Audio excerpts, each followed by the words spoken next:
Turn your microphones on, please. Put your cell phones away, and remember, when you wish to speak, please raise your hand to be acknowledged. Thank you. Jamie, will you take the vote, please? Eva, Penny Bursted. Here. Chris Freeman. Here. Heather Clanderman. Here. Clint Moses. Here. Jan Paulson. Here. Amy Rose Swanson. Here. David Steyer. Here. Tim Swanson. Here. Tricia Thompson. Here. Okay, we have quorum to conduct business. It was duly noted, the meeting. Do we need to change the agenda order? Do we have any changes to the agenda? Okay, hearing none. Any writing special communications? I do have one. Are you ready?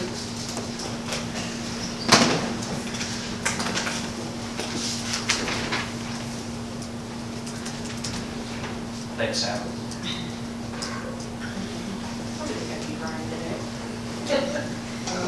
Amy Marshall, 2440 3rd Street East, Menomonie, 2 kids, now both summer camp counselors, but between their junior and senior year.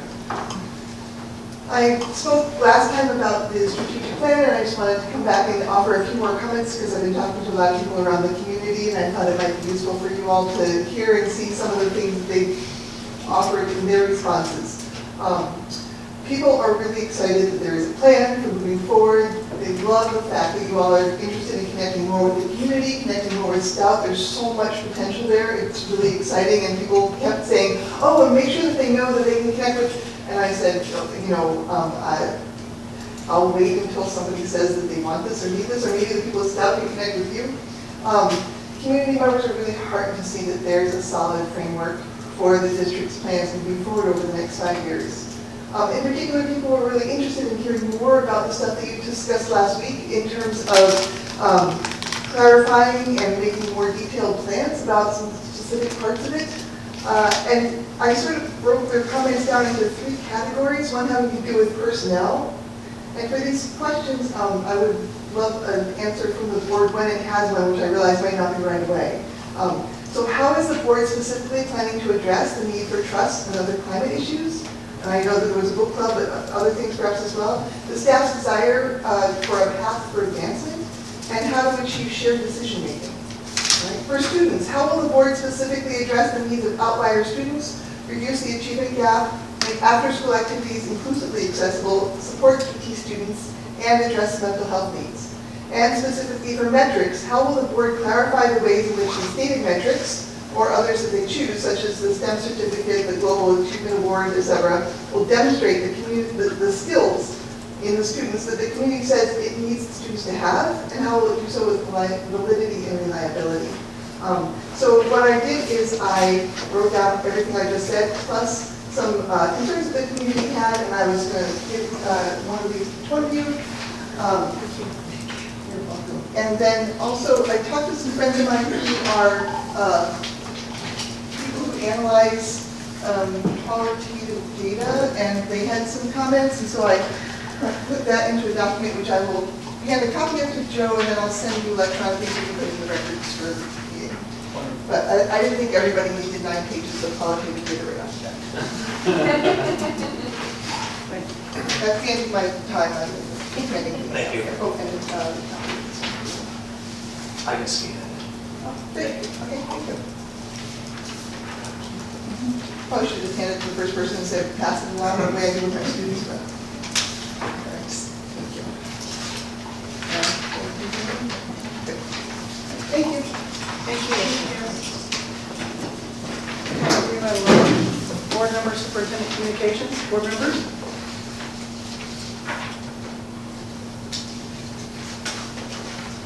Okay, a couple of things for me. I would like to know which book you would like to read. That was sent out between last meeting and this meeting on trust. So if you have those, I'd appreciate you letting me know which book you would like to read. And then Joe says that we have money in our budget for professional development, that we can buy the books for each of you that want to read the book. I would hope that the whole board would want to read it and study together. So, I don't know if we want to go around and tell me your book, or if you just want to send an email to me in the next day or two, that would be great, so we can get those books ordered and get started, because summer's going by fast, and summer's probably one of the better times to be able to be slowed down to be able to read. So, otherwise it gets busy in the fall. Just be honest with me, my summers are crazy. Okay, Whatever the board decides, I will certainly try. okay, all right, thank you, appreciate it, everybody. Okay, and I wonder if I thought there was something else, I can't think of it right now, but maybe it was. Anybody else? Okay, Dr. Joe. Just a few things. We have the typical professional development opportunities for board members. Please contact Jamie if you're interested.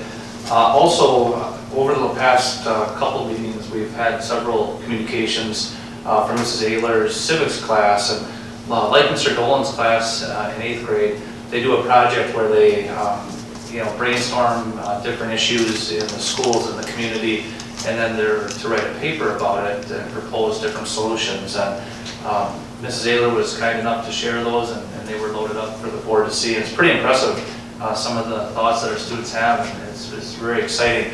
And I had a question after the last meeting about, well, what can we do to engage these thoughts and these students? And I think probably the best avenue would be to work with Mrs. Ayler and the student council. And I think having the students work through their student council, I know she's very interested in trying to make student council more active, more formal, more than just planning dances and the such. And I think that could be a really good opportunity. Some of the things we hear repetitively, about having later school start times, things like that. It's nice to see it's more than, a lot of them used to be, we need to change our lunch menu and things like that. But it's all good input, and we want to engage that. And I think using the student council would be a great way to do that. So I plan to talk with Mrs. Ayler before next school year and encourage her and the students to follow that avenue. Also, I would like to recognize the Menomonie Cares group in our community. We just received a $400 donation. Next year, through the Diversity Committee, we're planning on having a Native American dance presentation for students here in our school district. Right now it's tentatively planned for October 2nd, 2019. We have received some other donations as well. We've also planned in the district budget for this event, but we certainly really appreciate that generous donation from the Menomonie Cares group. And that's all I have tonight. Jim? When I taught, I used to have my students rank government officials, like Mrs. Ayler did. Usually wasn't school board. But one of the reasons I did that is they always got a reply. And so I think it'd be really important for the school board president to send a reply back to the students, at least acknowledging that we got it and thanking them for taking the time to contact us and meet with us.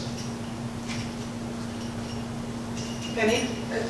Just because it's been a while since we've had a meeting and I forget what happens, I actually sat in on some of the sessions Okay. that were discussed, and it was really interesting. It was fun to interact with the kids and throw some ideas off of them and bring some things into their perspective that they maybe didn't think about. I heard one about vaping, one of the sessions was about school start times, and one of them was about off-campus lunch. So those were the three that I sat in on. So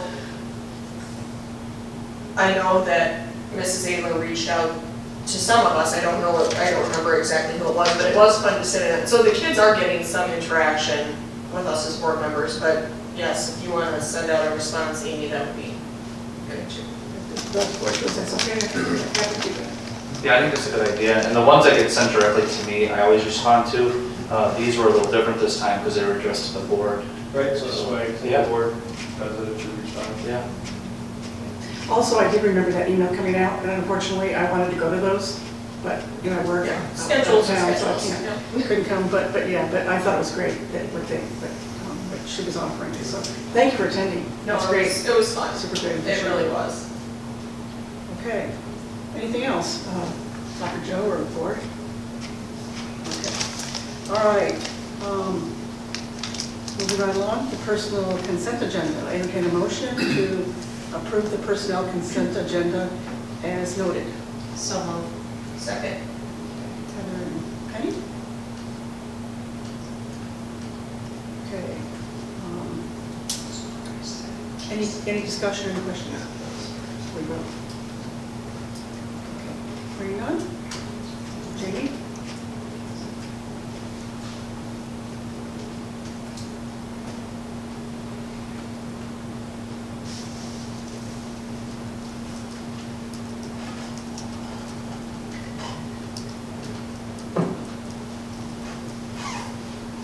Okay, motion carries. Thank you. All right, moving on to discussions. Report on summer maintenance.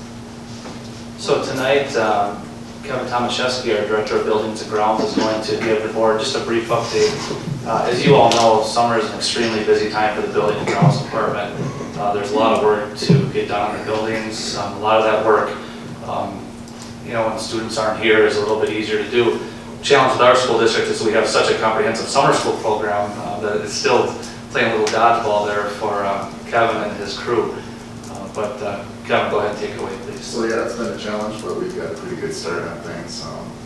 Starting out at the high school, you may have noticed we're working on field house floor. That project is wrapping up soon. I think we're just down to some track lines to be painted and some minor touch-ups to the floor. Part of that was also adding some rooms into the wrestling room between it and the field house. That is now being completed. Pool area, I'll just touch on some of these things that I gave you guys. Pool area is getting new starting blocks and touch pads later this summer. The gym floor will be refinished again. We already have the south parking lot, the bus lot done. So I worked with Menomonie Transportation on that to get things a little bit more suited for them. We'll be starting soon the sports complex lighting, looking for proposals on that. Middle school, we have a problem door at our loading dock. We're going to replace it this summer. Parking lot, the entire middle school grounds will be resealed and striped. Should have been today, but it rained. So later this week. We've installed already a small driveway to the access to the sports fields, if that makes sense, so the students can get up there without having to walk through the wet areas. Wakanda, we're still working on playground equipment. Hope to wrap that up in the next couple of weeks. New carpet into the kindergarten wing, 10, 12 rooms worth. And then I have some big invitations out to take care of some problem areas of the driveway in front of the school, the loop, the drop-off loops. Work on some minor things, tile repair, paint, gym floor. Something kind of unique over there is we lost a bunch of trees over the winter, 6, 8, 10, something like that. We had the DNR come out, take a look at them. They're going to forward all the information to their specialists, see if there's something happening that we could prevent, I guess, in the future. But their initial thought is winter kills. So we'll get those out of there while the kids are gone, and then kind of use our feedback from the CISA safety, school safety audit to see what we're going to do to replace them, because those trees are pretty close to the school. River Heights, working on getting a new sign in the correct location. Gym floor there as well. Downsville, we're going to install tile in a couple of bathrooms, paint the hallway in the gym. NAP, same thing, hallways, gym, and office. A little bit of landscaping. That's kind of it for the site specifics. Besides that, we'll be doing the routine summer major clean, floors, filters, bulbs, ballasts, all that good stuff. And keep working on our refinishing the old BCT floors. We have a lot of years worth of floor finish on some of the floors where they're very brown. This year we're focusing on whole one, so they're getting into shape now. Lastly, environmental site, something unique this summer is we have a dedicated staff out there for the summer season. So cleanup is what we're focusing on right now, primarily the area around the main buildings. There's a lot of old wheelbarrows, piles of wood, things like that we're getting taken out. We're going to be doing trail maintenance. We've got a new mower for the trails, trimming branches, cutting up down trees, all that good stuff. I think we have one cabin restained so far. We'll be working on that, new roofs, soffit fascia, which is kind of a tall order for one person to do this summer. So we'll regroup at the end of the summer and kind of make plans for the next summer. That's really what I have planned. Staffing's looking pretty good. I think we're just down one. We have 5 seasonals working as of last week. We're full there, so catching up. Any questions? David? Looks like they're doing a nice job on the trimming, at least out our way, so lawns, that kind of stuff, so. On the bulb replacement, are they switching the ballast, stuff getting switched over to LEDs, or maybe the LEDs already, or what's your process on that? Well, eventually we will switch to LED, but when we do that, I would like to do fixtures, and that's part of the 30-year plan. For now, we're doing an LED compatible bulb that works in the ballast that we have. Anybody else? Jim? I've attended events at the middle school inside of the gym, and it's like impossible for anybody with a disability to get up those stairs and sit. I brought this up before at other meetings, and just wondered if there was any plans in the works to make that more handicap accessible there for people, especially like when parents and elder, grandparents and stuff there. I see people practically have to be carried up those seats to have a place to sit. Bleachers. Yeah, the bleachers, yeah. I guess I'm unaware of the problem, but I can certainly stop over and check it out. David? Usually they set chairs on the floor, don't they, for? That's not adequate. It is not adequate. There's way more people that can sit in those chairs. I've been there many times.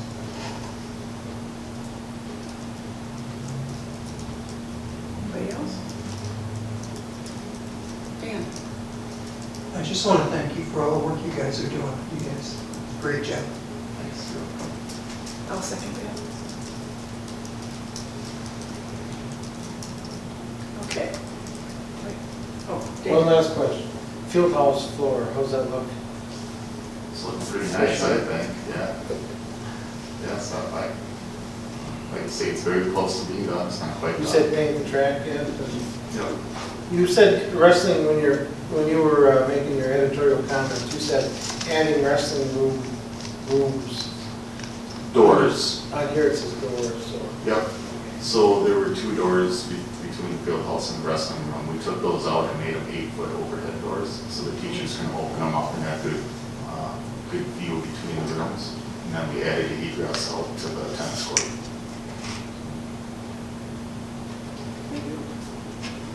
Thank you very much, Jim. I appreciate it. Okay. Annual review of equipment, materials containing advertising. This is an annual report that goes to the board. I appreciate Jamie's work in putting this together. Not much changes each year, so we did, however, go through it, and I don't know if the board has any questions. Otherwise, it's just a review. Anyone else have any comments, questions? Annual Human Resources Report, and I would guess that's probably from Sam. That would be me. You've had an opportunity to take a look at this report, and just to kind of highlight a couple of things, not a whole lot of change with regard to our staffing statistics from 17-18 to 18-19. Added a couple of teachers and some school nutrition, a few paras as well. And I think we've kind of talked about that, the need there.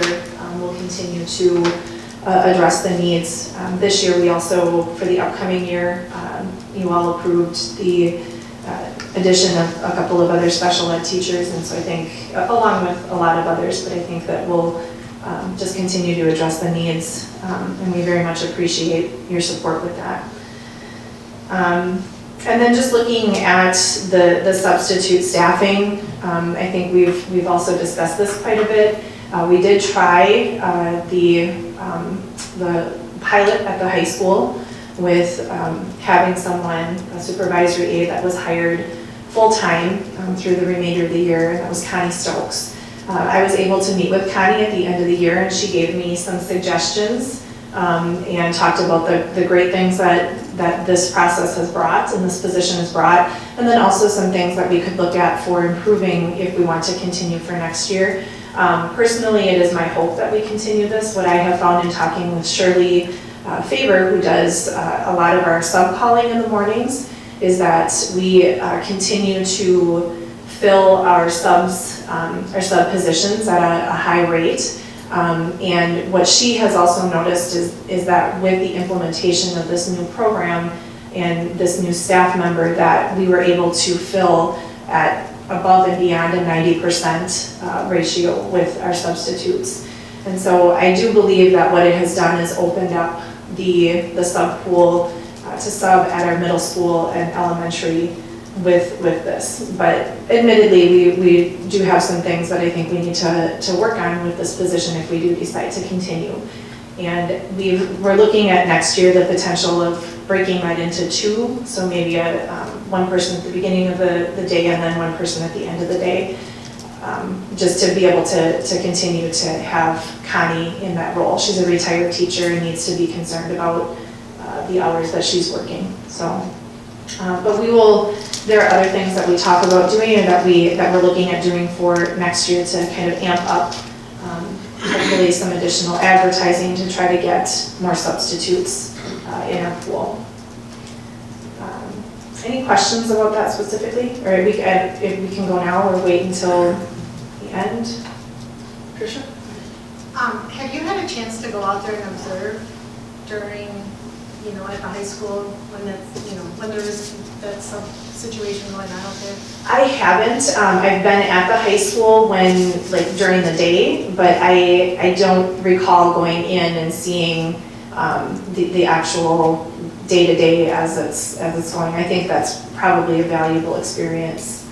Yeah, because I was just thinking, you've heard anecdotally from students or whatever, but it'd be interesting to hear what your thoughts are after observing. Yeah. Connie had a lot of really good insight when she and I met a couple weeks ago and talked about some things. I mean, there are some days where she has one class per class period and she's got 15 to 20 kids. And then some days where, especially in the spring and at the end of the year, where she will have maybe 3 or 4 classes in there. And so now we have a larger class, like a Phi-Ed or a choir, where there's a number of students, that really will push that number up. And so we've also done a few things to address that in having teachers within the high school sub for some of those classes, so that those classes stay in their classrooms, and we don't have as many students coming into the tiered lecture hall. And I can add to that too. Especially early on, I stopped over there several times to check it out, and it really did vary quite a bit. What I can tell you is I never saw it where the tiered lecture hall was plumb full, but there were some times when it was, a fairly large group, and that's when we made the adjustment about capping the number. A lot of times I was over there, I'd say there's probably 1 to 2 classes in there, anywhere from probably 15 to 35, 40 students. So I thought Connie did a really nice job with it. It's a challenge right now. I mean, you can see the numbers. In 17-18, we had 82 active substitute teachers, and this last year we had 87. And we are investigating different opportunities, different ways. One is to work with retired teachers. We've advocated hard at the state level to try to get that recent law change repealed, and there's been no movement there. But I think there's some other things we can do internally that we'll continue to investigate. But for now, I think, especially with the concerns we were seeing with so many teachers missing their prep periods to cover for each other, and then some of the climate issues with some people being willing to cover for some and not others, and there were some pretty significant problems. So I think we, had some good justification. I think we were good in responding to the concerns we saw. But really, until there's more active substitutes, we kind of have our hands tied and trying to be creative.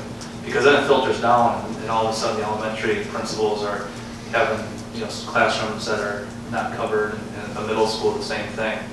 But to answer your question, Tricia, yeah, I stopped over there several times, and I know the principals kept a close eye on it. When you talked about changing the law, were you talking about the 75-day rule? Well, the whole double dipping law, yeah, it really got difficult for retired WRS annuitants to come back to work, and I understand some of the circumstances that led to the change, but I really don't think that had a whole lot to do with public school teachers.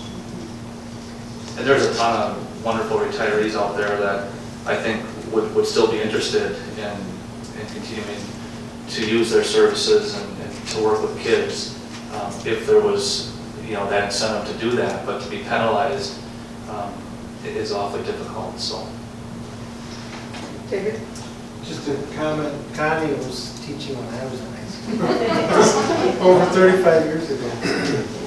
And she shared with me, like, she was able to create a really good system, get everything, that's the reason, she's a big part of the reason that this was successful to the extent that it was, because she was able to create a system where students came in, they knew where they were supposed to go, they got their workout and they started working. And I think part of it too is working with the high school staff, making sure that they're prepared, have lessons prepared.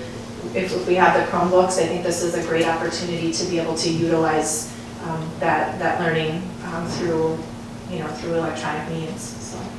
And I think another thing to consider is that just because we're doing this doesn't mean that we're done, done trying to be creative. And I think with the employee handbook changes that the board recently approved and providing our substitutes with some access to our facilities, tapping into our wellness plan, things like that, if they're in our district for more than 30 days, either the current year or the previous year. I think little things like that can go a long way, and now it comes to our task of marketing that and make sure people know what's available. It's already been brought up that capping the number helped quite a bit too, because anecdotally, my daughter that was a freshman was in on this early, and there'd be like 3 or 4 sections, and it was crazy in there. However, it makes a big difference who the person sits in there, so I think we need to be looking for another Connie Stokes or someone that can, like Mr. Steyer pointed out, who knows most of the parents, who can single up and say, Mr. Clint, you need to behave, or Mrs. Clint, basically, you need to behave. I think it worked well once that was capped, but you put the wrong sub or a newer sub in that position, I think you'd be pretty vulnerable, so. Any other board members have anything? Chris? And so the numbers haven't gone down. They're not going to be going up anytime soon, and this is a big problem for us. And when it came out of the listening session, and it was clearly coming from the staff, this is one of their #1 complaints about why they can't get their job done. So I think that do we have like a plan to get some advertising out immediately? I think this is a priority before the coming school year gets underway. Because it sounds like we're down about 30% in numbers. It's not getting any better. It's causing problems internally. And maybe it's a priority to make sure we have maybe some sort of plan or advertising to encourage our subs before the school year starts. That's what we were just talking about. Okay, so and you'll be able to send that out to us and we'll. Yeah, I did hear Sam say that they're working on some of that. Yeah, working on some of that. And just like Joe said, the incentives, we're trying to find some creative ways that we can incentivize people to want to sub within our district. And I think we can use our social media. We do that, but probably not as much as we should, just to let people know that we're looking for subs.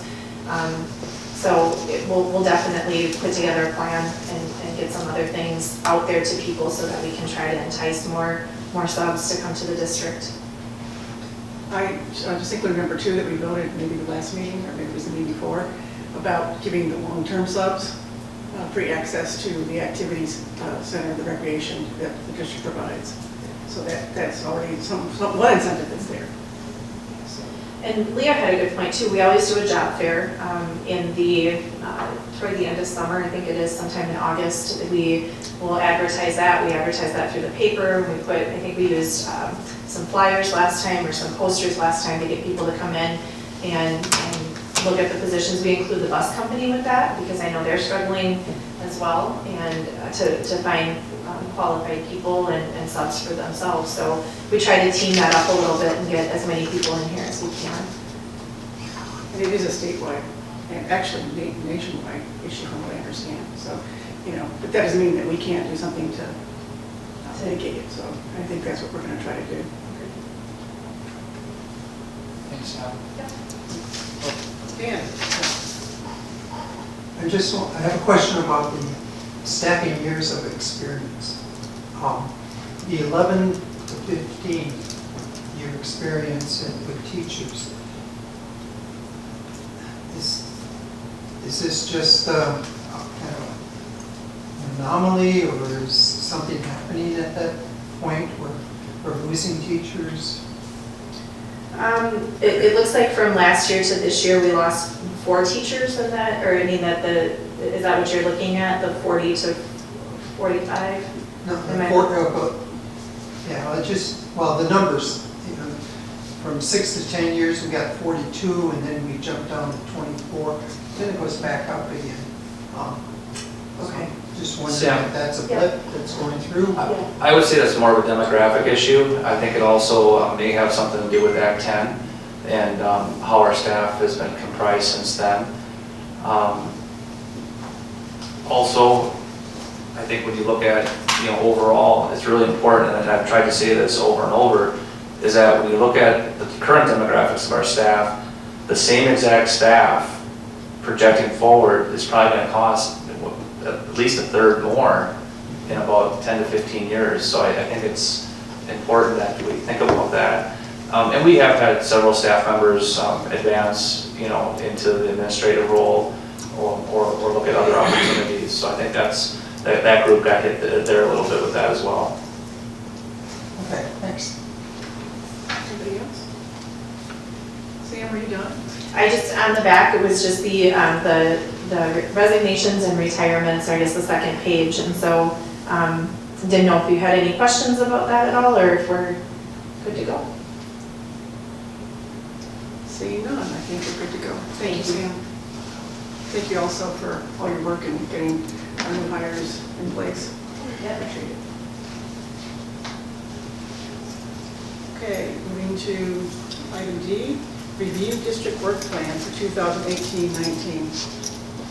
So this is something that the board has done a really good job reviewing quarterly. So much of this you've seen before, but we were able to kind of sum up a lot of the work. If you recall, I think there was 37 different goals that the board had approved back in July. And just kudos to our entire staff, our leadership team, teachers, everybody who had a hand in this. And you can see that, unlike other years, we had the goal of creating a strategic plan. That in itself, is a whole different plan of multiple pages, and we're very happy that the board approved the plan last month. But if you can see, we had items in each of the strategic planning umbrellas from our previous strategic plan. I think really good progress was made, and instead of reading through the entire report, I guess I just opened it up for any questions.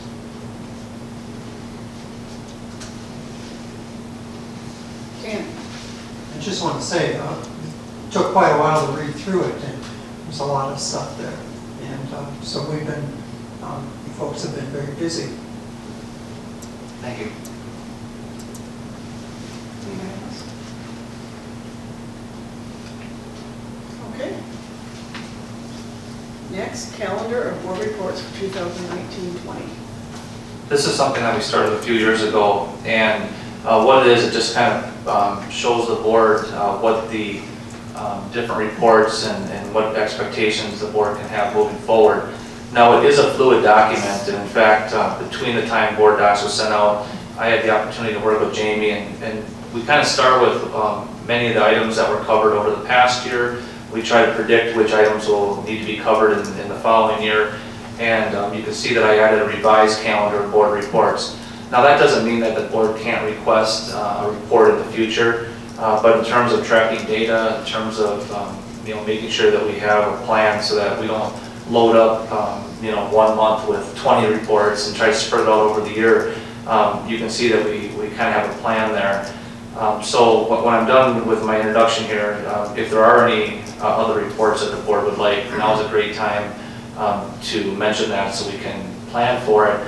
Also, if you notice, when we get to the end of the report, in June, we end up kind of having a log jam, and we had that this year with Memorial Day being on that Monday in May, and then next June having 5 Mondays. I would recommend that the board look at changing the meeting schedule for June 2020 and actually have a board meeting on the first Monday in June and the third Monday in June of 2020 to handle that bump year, and then try to avoid that log jam there at the first meeting. It also helps with hiring. I know the board ends up ratifying all the different contracts, and there's a lot of changeover during that time, and I think it would make sense to do that. Any questions or comments or suggestions? The only thing I foresee would be whoever at that point, it would be the CISA representative. I think their meeting is always the first Monday.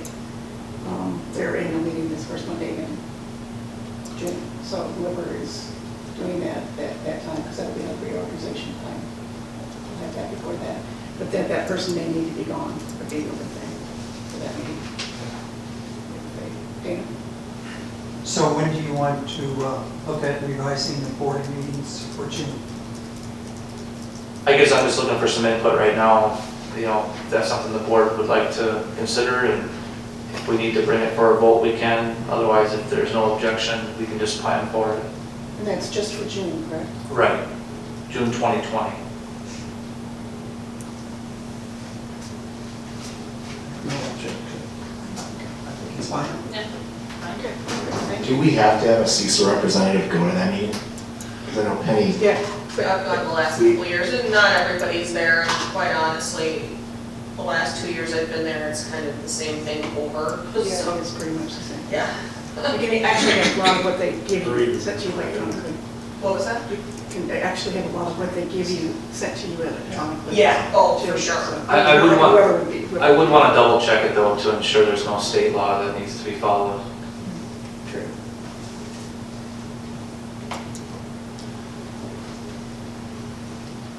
Okay, and we are at policy 823, access to public records, first reading. At the end of the school year, I received an open records request, and we don't receive many of those. We do have a procedure that's been in place in our district long before I came, and the procedure gets modified every year and it gets posted in accordance with state law. However, in reviewing to make sure that we're doing everything right, I noticed that in the policy resource guide, the School Board Association actually suggests a policy. And the policy really is very similar to the posted procedure that we have. But I think it only makes sense to help communicate with our community, to make sure everyone understands, you know, that we do have access to open records and what the procedure is. So I used the policy resource guide from the School Board Association and drafted up a first reading of a policy, and recommend that the board consider having a policy and access to public records. I'm assuming you're gonna update like the principles. Yes, what I put in there, I put two things. One is the policy, and then the other one is I wanted to show you what our current procedure is. So yes, we would definitely update the policy to reflect that. That same thing. Yeah. Jim? Two things. One, just as far as update, I would put in the policy, because that list is pretty fluid. Maybe put in there something annually that notice what we review, so we make sure we don't forget about it, forget to update it. And then the other thing is, as I was reading board docs today, there was just a court case settled about electronic records. And if they request for electronic, you have to produce the electronic, so I think I don't see anything about that in here, so we need to add language to be out on the law. I'll double check that before we bring it back. Thank you. Any others? I think I'm just reiterating what Jim just said, but when I looked at other policies on requesting public records, it was always okay to go through email.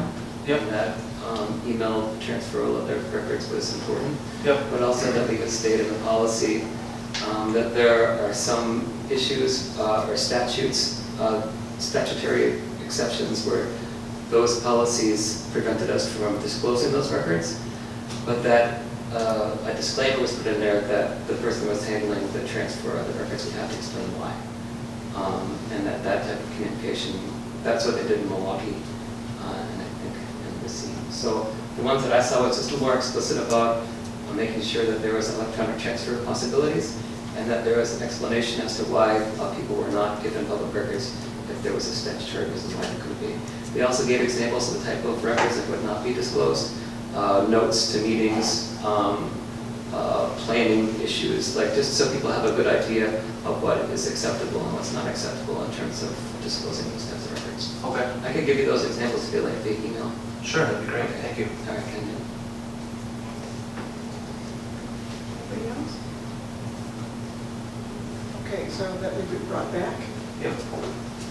Is our first reading? Okay, and then IMG, discuss board norms and operating procedures. First of all, I'd like to thank the committee that worked on this and for Heather for writing it up. Any comments or concerns from the board? Heather? I have a concern, I guess. In the revision that was done, it's listed on the second page regarding resolving issues or disagreements between board members. It states that if it involves the board president or vice president, the district administrator or an outside mediator may step in with this. I personally don't think the district administrator should be involved. The district administrator is our employee. He or she should not be, I feel, resolving our issues. I also look at this and think with some of the wordings or, issues that we've had in the past, what are some of the consequences that would happen for if these aren't followed? I don't think the district administrator should be involved at all. You have said that before, Amy, that the district administrator does not want to be involved, so that is a part I don't agree with some of the changes that have been made in the green font. And I look more for what consequences are there for board members when policy is not followed. Okay, so I'm hearing what Heather said, that the administrator should be taken out of the loop, and I think I would agree with that as well, which is why I asked him not to be part of the committee, because I think he's got enough to do with having to take care of the business. Yeah, I agree with that too. I think, but we should have the option maybe to go to WISP to have maybe someone come in if that's necessary. I don't know. Does that sound good? Like if we put something in there like about outside mediator, would WASP be an outside mediator or something like that? They could be, and they offer, there's different WASB, there's different school board members that are kind of designated as WASB experts in the region. So perhaps someone like that could be a good resource. Otherwise, WASB consultants like Albron, for instance, Okay. or even when they're attorneys, depending on the issue. It gets pretty expensive pretty quick depending on how far they have to travel and such. But I'm sure that could be figured out. Okay, so the consensus sounds like it is to keep him out of the loop and do an outside mediator with WASP. Okay, then to address your next concern, Heather, you asked about consequences for people that don't follow policy. Does anyone on the board have any questions or ideas on how to do that? Or maybe Heather, you have an idea of your own? Well, I mean, every situation is going to be different. So to say there's a one-size-fits-all for it, I don't think that is possible, in my opinion. But I do think that there needs to be some, in my opinion, needs to be something brought forward or said or done. Again, it's going to depend on the situation.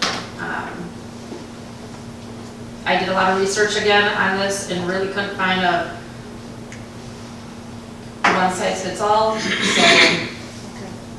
Okay. I guess I'm open to what others think. One thing I would say, is that it's always, it's a state, I believe, is that a board member can be censored if they do something wrong. They can be censored by the rest of the board. If that's considered a consequence, I would think that would be considered a consequence. But I don't know if we can go any further or if there's anything more we need to do than just being able to censor. But again, then I look at, the situation that I look at specifically, it was the board president. And to ask the board president to censor the board president, how would you do that? Well, actually, it's a vote of the board. But when you don't have majority, then what do you do? And I guess it would fail. I mean, I'm just trying to think, I'm just thinking of the situation that I was involved in and for the future, for anybody who is on the board and runs into an issue like that. Okay. David? I think, from what I've seen, censure is probably your best solution. If you don't have the votes of the board, you just don't have the votes. But I think, at least then it's out in the public, you know, it's a motion to censor is made. If it dies for lack of a second or whatever, then there's no support from the board. If it gets the majority of the vote and the majority of the vote or board feels that way, then it'll pass.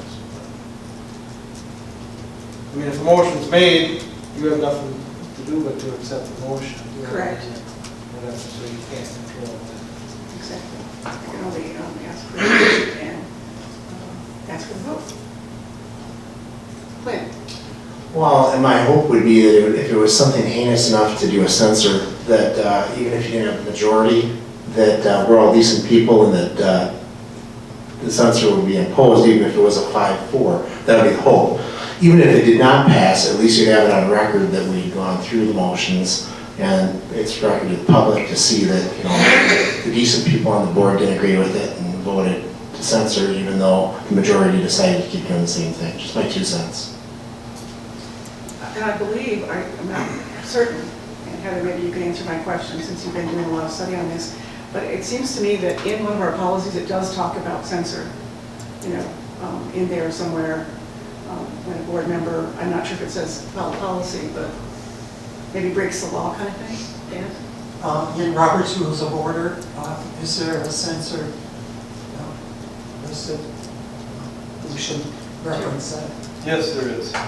That's standard part of Robert's Rules of Order, so since we follow Robert's Rules of Order, we already got it. Okay. I'm working on studying Robert's Rules of Order a little bit at a time. So, thank you, Peggy. So, what is the pleasure of the board? Do we put in there that they can be censored by a majority vote of the board in this document, or what would your suggestions be? David? I guess I'd like to see it included in this document. If we're making up Okay. a document like this, then Okay, sounds good to me. Heather, sorry, Tricia. I have another question. Sure. I thought this was good about the roles of the school board members being defined as either a silent observer or an active participant. My only question is, I just think about the committee I was just on, the extracurricular committee. I guess I didn't even think to ask if I was supposed to be active or silent, and nobody said. But I don't really, I'd like some additional clarification what active means. I don't want to be too nitpicky, but that's the world I operate. I want to have some sort of idea so I'm not stepping outside those boundaries. Good question.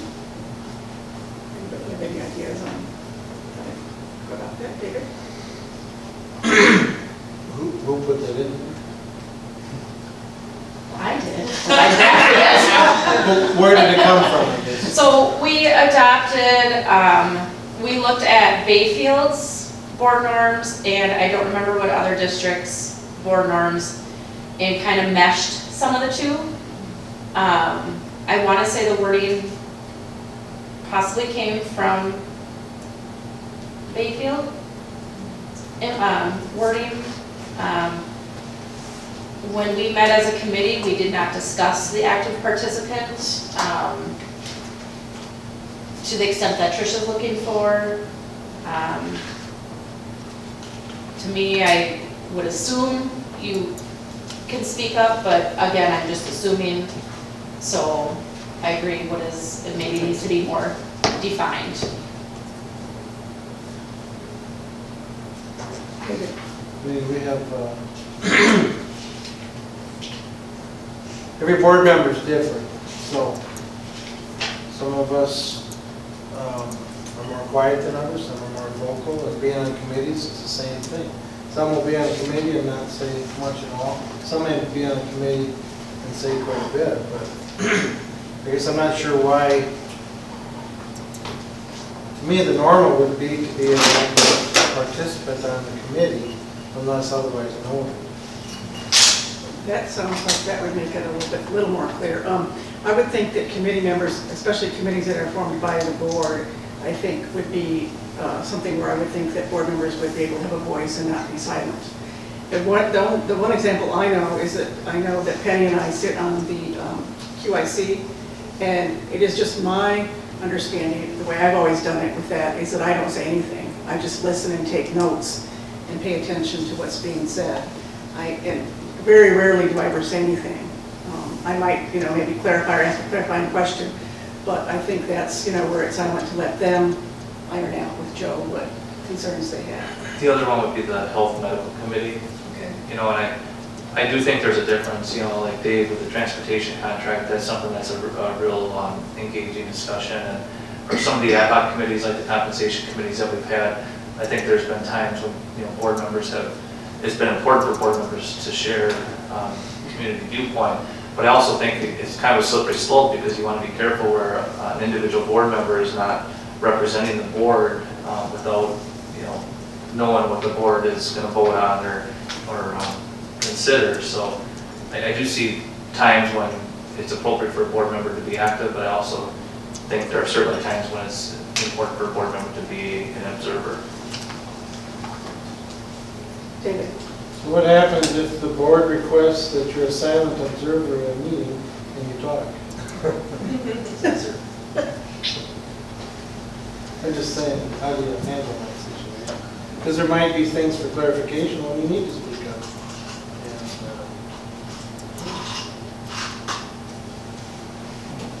Instead of following it, they may ask you a question because you're on the board. So what do You you have to just sit there and say, oh, sorry, I can't speak. I just think we take the silent observer part out. I don't take that whole sentence out as far as I'm concerned. If you're on a committee and you're not doing the job you should, then the chair has the option to replace the committee. Well, it does say in the next sentence, board members should not speak on behalf of the board without authorization from the board. So that would cover the silent observer piece just with that sentence. So you probably wouldn't even need it. You could probably remove that. Jim? I'm good with removing the sentence. Okay. Am I updating this, or is Judy? Well, that's a good point. We're happy to help, but if you want this to be a board item. Let me take my notes again. Okay, so we're taking out the administrator as the person who would be the person to go to if it's the board president or whatever. I've got it, I just want to make sure I Okay. write up my notes. Yeah, the sentence removed. Okay.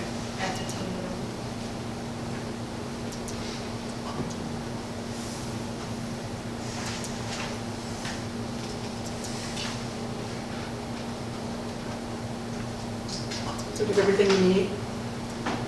To fix it? Yep, I have, yes. Okay, great. And then I would suggest that it be, I guess, sent to Jamie, and then when it's done, and then are we going to vote on this to make it part of our doc or board policies, or are we just going to have it as an extra? David? If you're going to develop it and create it, you might as well hold on and make it like a policy. Okay. But I'd like to see it come back as another discussion item again. Okay, that's perfectly normal. I would go with that. Thank you, David. Heather? Or would you like to see the censorship sentence? Do you want me to use my discretion? Or do you Well, want to? it's actually censor, not censorship. Right, Motion to censor. motion That to would censor. probably be at the end to be the most appropriate place for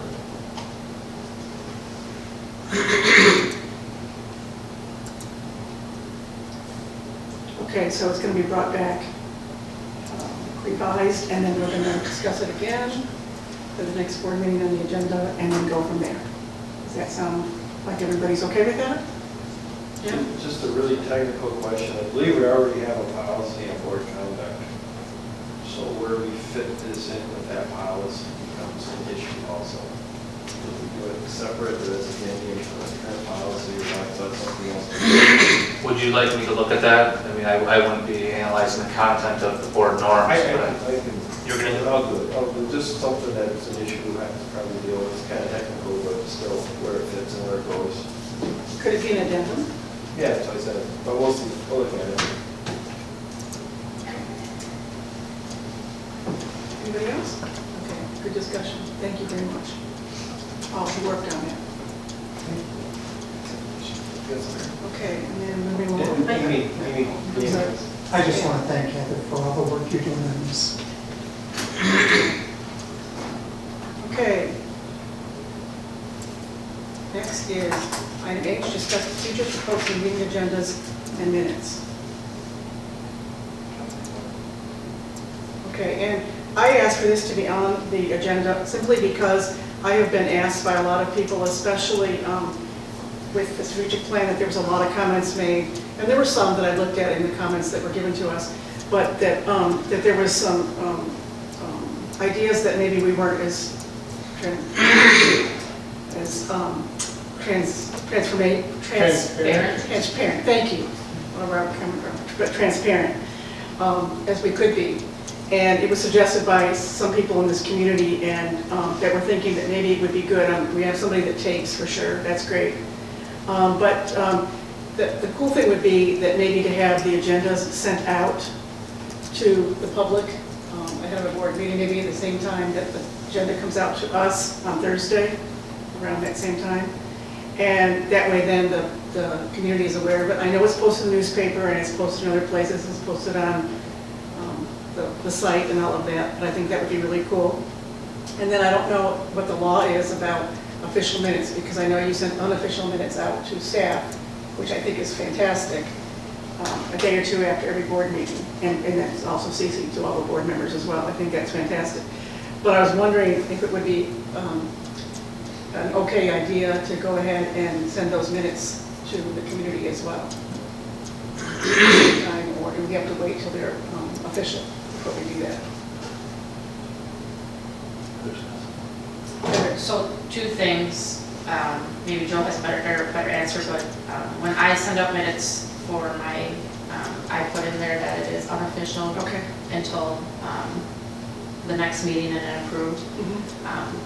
But second of all, when you say community, who are you referencing? Well, I'm thinking like, you know, we already have the email system through Skyward that notifies all the parents in the community that way. And I was thinking that would be good to notify. That would be one avenue to notify that branch of people. I don't know about the other, but that seems like that would be a pretty good section of people. So maybe it'd be worth kind of reviewing what we currently do. With agendas, the Thursday prior to the meeting, the agendas are posted on the website. So on the school district website, the front door of the Administrative Service Center, the Menomonie Public Library, and all the school building sites that are in session. The agendas are published in the Dunn County News in the Saturday edition prior to the board meeting. Now, as you know, agendas do change, and as hot button items come up or things that need to be addressed, the state law, most things have to be on the agenda within 24 hours. If you can put something on after or within 24 hours, if it's deemed to be an emergency, even in an emergency though, you still have to provide at least 2 hours. So I would caution the board to make any kind of requirement that would be more stringent than state law. You know, we need to be able to operate business. So that's what we do for posting the agendas. And then with the minutes, I do send a message to the staff members. That's really more of an internal operational piece. One, I think it's really important our staff members know what's going on in terms of governance. But two, it also provides me an opportunity to continue to develop that communication with the staff. If we were to do something different with the community, you know, I'd be a little uncomfortable adding much at all other than what's in those unofficial minutes. So we do have the approved minutes. Once they are approved, they're loaded into the website. They're on board docs, and they are published in the Dunn County News within 45 days. And again, that's in accordance with state law. So certainly we'll follow whatever the board wants us to do, but it is pretty crazy around here on those Thursdays, trying to get board docs ready for you all, and I just think that's something you need to know about. Heather? Does the community want more emails? I mean, do they, Joe and I discussed that, and he does say that he feels like there've been some complaints about too much that goes out. So that is something certainly to think about. I'm just looking at my food service emails. You are? Yes. Dave, This week? I just got one today. You better know. Yeah, calls were off, not email. Okay. But I'm just saying that's, I have $7.30 in there, just so you know.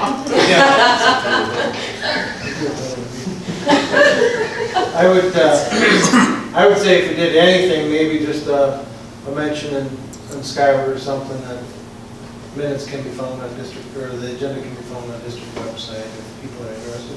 Because a lot of people really aren't interested in that kind of information, and the ones that are, you know, maybe a reminder, doesn't have to be every meeting, but maybe a reminder 3-4 times a year for interested parents, community members, look on the district website for agenda.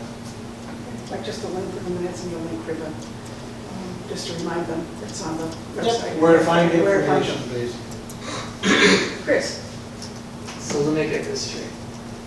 Dave was saying we send it an email via Skyward, and in that email, it suggests that they would like to know about the school board meeting agenda. They can go to the school board website, go up to calendar, click on the link, and find the agenda there. Or if we're already sending an email out to the people, just put the agenda as a attachment to the email. They can choose or not to choose to click on it right there. Does that sound like what you just said? Because if that's the case, then I would think that it wouldn't be any big deal if we're doing that anyway, just to attach the link to the meeting agenda. David? The problem with doing that is everything that Joe said about agendas and how they change from the Thursday until the Monday of the actual board meeting, it's very fluid sometimes. And so I think this gets us around all of that. Rather than putting out an agenda that might go out to the community on Thursday and then having it switch 2-3 times, or people have the wrong information, if they want, if it's something that's interesting to them or they want to know about it, go to the website and look it up. That's what I did before I got on the board. But the issue is that there wants to be more communication about what we're doing and when, then that wouldn't necessarily cover it now. And if it's just a tentative agenda, you could just attach that to the email. I mean, if that's the intention, that we're letting the public know what we're doing and when, that seems like a pretty low impact way to get information out to people for what the board is going to be doing and when they're doing it. And if it changes, they can go and check the agenda the day before, but at least it allows them to think about what we're going to be discussing, if it's something that's important to them. It's really hard to plan ahead. Like people have like kids, they got jobs, they got all sorts of extracurricular activities. And giving people more information isn't necessarily a bad thing. And if it has come to our attention that people would like to have a little more communication about what's happening and when, then this seems like a pretty easy little pathway to make that accessible to them. Heather? Kind of butting into your conversation. I'm still curious, who has brought this forward? Like, no one has ever approached me and said, I want to know more about what is happening in the school board. When are the agendas posted? When are the minutes? So I'm more curious of who are we satisfying with this? Is it a majority? Is it a huge group? Is it just a select few? Is it a handful? We are consistent with meeting every month, you know, the second and fourth Mondays. I guess I'm just trying to figure out what is the group that is asking this? How large is it because of the timing that it may put on Jamie or Joe for? I'm just asking a general question. I don't know if we have a dialogue with raising our hands. It was in feedback that we got from the listening sessions. It has been brought up by community members that come here and ask for more information. Amy just said that it was communicated to Joe, and Joe nodded his head and said that this is something that's been a concern for people. And if it's an easy thing to do, it seems like a nice way to satisfy the city having to make this information available. I mean, if it's just a matter of attaching it, an attachment to an email that Dave has already suggested to get sent out on that Thursday anyway in Skyward. It seems like a pretty easy way to take care of this issue. Well, David? I said it was something you could mention 3-4 times a year, where to find the information, not to send an email out every Thursday at the board meeting prior to it. Is what I'd say. This last one, it seems okay with me. Heather? so I totally understand and respect the individuals that come in and want more information at the board meetings. I guess I'm in referencing to the minutes and the agendas of them being posted. I'm not against sharing any other information if individuals have more in-depth questions that they come and ask at the board meeting or send an email. I'm just questioning about, so Amy put this on the agenda, if I'm not mistaken, that people have come to you and want to be more transparent and putting out there more information about the agendas and the minutes. So my question is who is this group, or how large is this group? Because I have not had anybody say anything about that. So I'm just trying to figure out who is this, and I guess, is it more like what Dan said? Do we just mention it more during the meetings? Do we maybe send out one message in a year, or what? And then I know it comes back to, do individuals want more emails? Do they want a bi-weekly email with the agendas and the minutes and, with the Skyward information? I'm just trying to figure out the gist of what we're trying to satisfy with this. Okay, your point is well taken. I would say that there are several constituents that have come to me, and several I would probably say, maybe between 20 and 30 have come to me with it. And it has been community members, it has been teachers.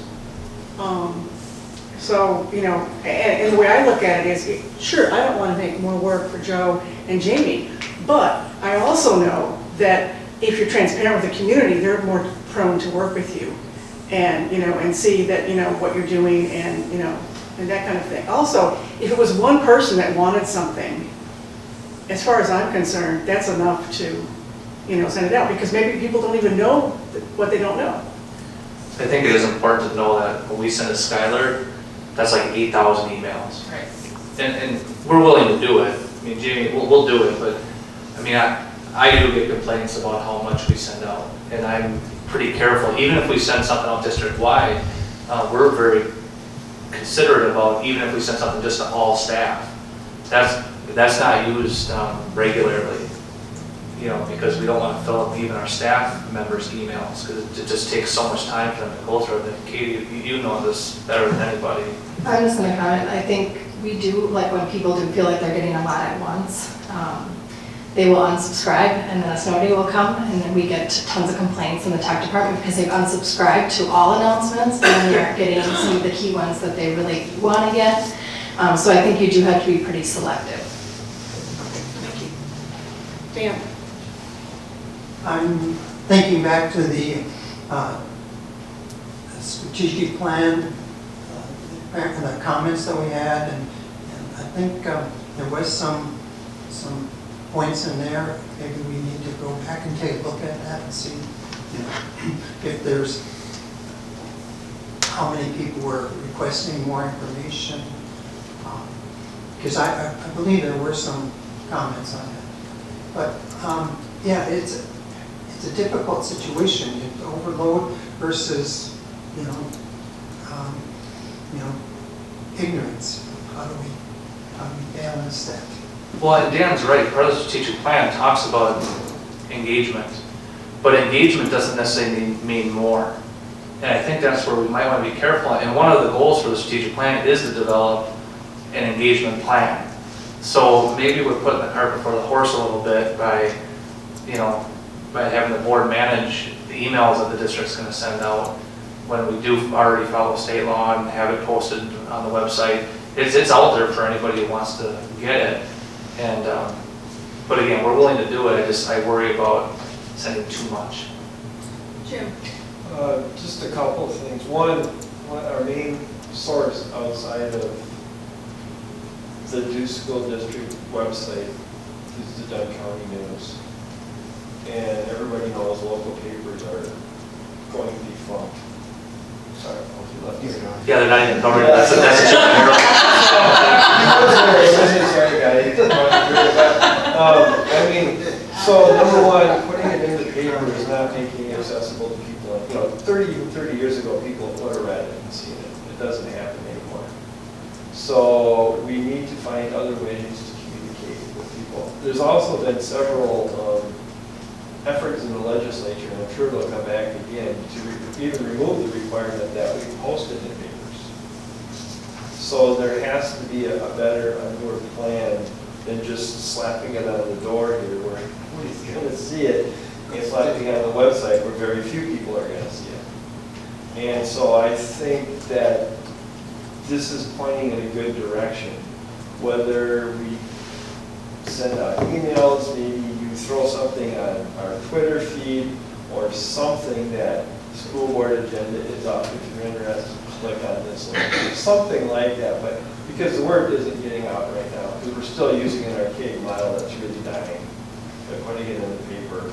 And so I think some creative thinking, I don't know what the answer is, but I think some creative thinking with electronic communication and getting our agendas and stuff out there is definitely the way we're going to have to look at this for the future. David? It's, the paper and the postings are state law. I mean, I know, and they've tried to change that, but they just haven't succeeded. That's why we have to do it. Yeah, I know, and I'm just saying it's not effective anymore. Yeah. I don't argue that. I'm just Yeah, that's what I'm we still saying. follow the law. Yeah, oh yeah, absolutely. But at some point in time, it will probably go away. I mean, it's been voted on several times and just not succeeded. Heather? So I'm gonna throw another curveball out there. What about the individuals who don't have children in the district that are elderly and maybe don't have internet? How do you tap into that group? That's a good question. Great question. But we have to start somewhere. And maybe we need to post our agendas, at retirement communities too. Quick trip. Next to the bathroom, on the bulletin board. My coffee.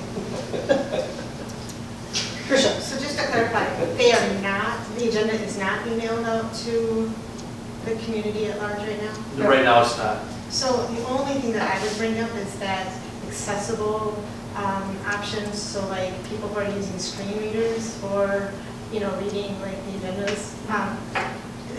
When you get it in an electronic format, it makes it a lot easier. So there's that. It is posted on our website. It's just, we just don't send the at mass 8,000 emails. Is it a link or is it a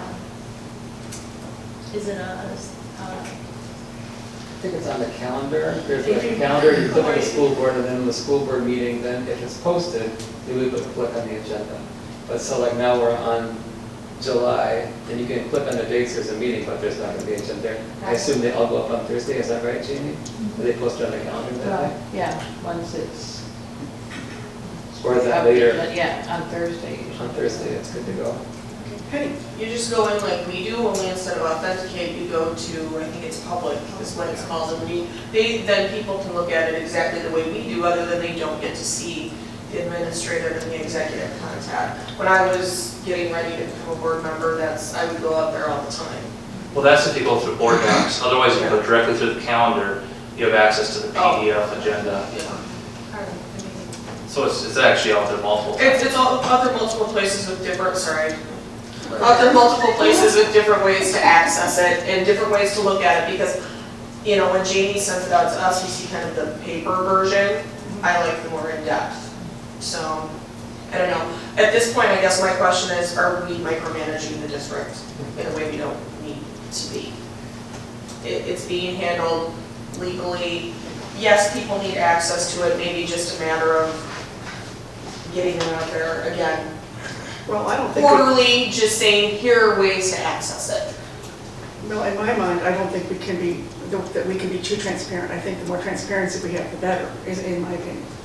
I just don't feel a lack of transparency. It's out there. David? The only thing I caution against is putting too much on the administrative team. When they're creating the agenda and getting things ready on Thursday, there's a lot of stuff, moving pieces that have to get on board docs and all that. I just don't see the need to make that more complicated than what it is. plan? I don't think at the beginning of the school year, parents get enough stuff, so I think we should just put it in that packet. I do have a serious point though too. I think it should be well known that the meetings are videotaped and they're put out there online. And I think that should be done more consistently, where in the past it's been kind of hit or miss if Steve is in town or if he's on vacation or has other plans. But I think there's a lot of people in the community that don't know about that. And that is really key to transparency too, because they can see what we're doing. The fact that we're sitting here for half an hour bantering about this topic, for instance, I think that stuff needs to be out there as well. So I think, I do everything I say, I know it's being videotaped too, so that's all I had, sorry. Okay, thank you. Out of the ideas discussed, and again, I think we could include this as part of an engagement plan, but out of the ideas discussed, I think the idea of utilizing the social media with a link to the website, I think is the most reasonable. I caution filling people's inboxes with all those emails. I know social media doesn't reach everybody, but at least it would be out there. We kind of talk about our website kind of being the library that houses all the information, and then the Twitter or the Facebook, that's kind of a vehicle to communicate the information. I think that would be a great positive step instead of sending extra emails. Jim? Just a question, do we have a district Instagram account? Not right now, we do not. Because for the 30 and under crowd, that's really the best way to reach them. Sure. Might be something to research. If you haven't. Oh, we're jumping at 30 though. I'm 46. Yeah, I know. Sorry. Again, I think that'd be a good, something to include in our engagement plan. The other thing I just want to mention is that Steve's doing this out of the kindness of his heart. Like, we're not paying for him, so I mean, if he's not here, he's not here. So, just to keep that in mind too. Because, Well, I think there's maybe some alternative plans that could come forward, with that. I'm not sure how. Maybe the community will get together and figure something out. Board members really can't, hire anybody. I mean, that's not our job.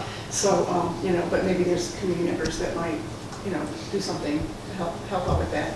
But the other thing, your point is well taken, Clint.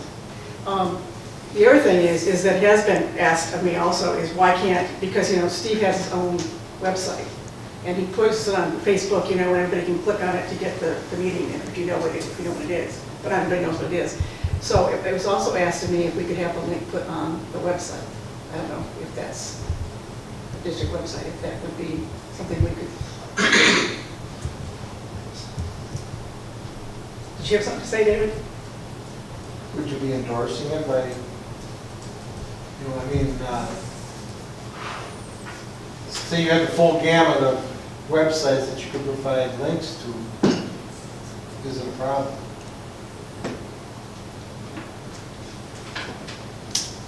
I think that's something Katie and I would have to look into a little bit.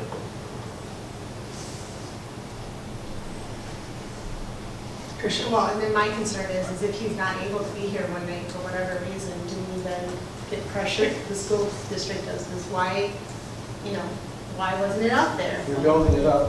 Yeah. So, okay, very valid concerns.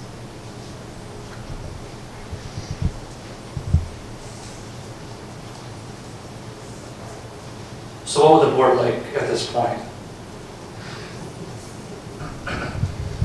Because again, Jamie and I are willing to do what, we work at the pleasure of the board.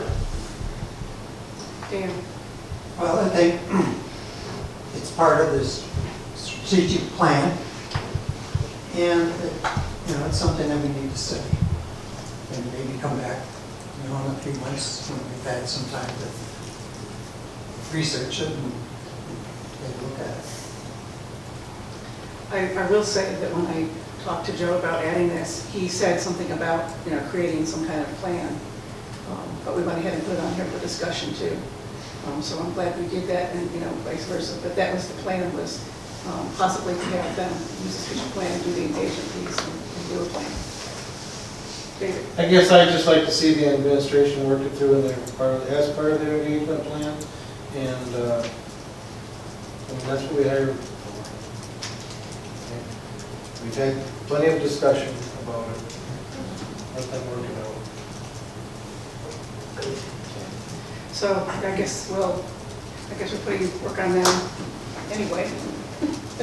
But we'll have them maybe come up with a plan and see, and then of course, obviously, the board has input into that as well when it comes to us. So, but I do want us to really think though about transparency. I think it is very important.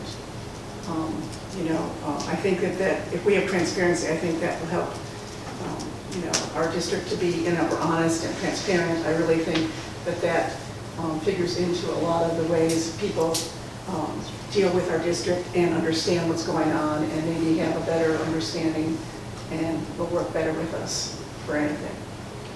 Heather? I know since I've been on the board, we have discussed this every year, the locations and whatnot. But I also want to kind of reiterate what Joe said, that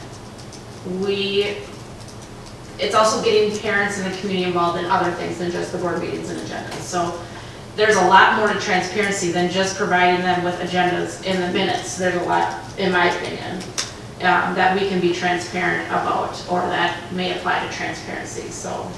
I would not disagree.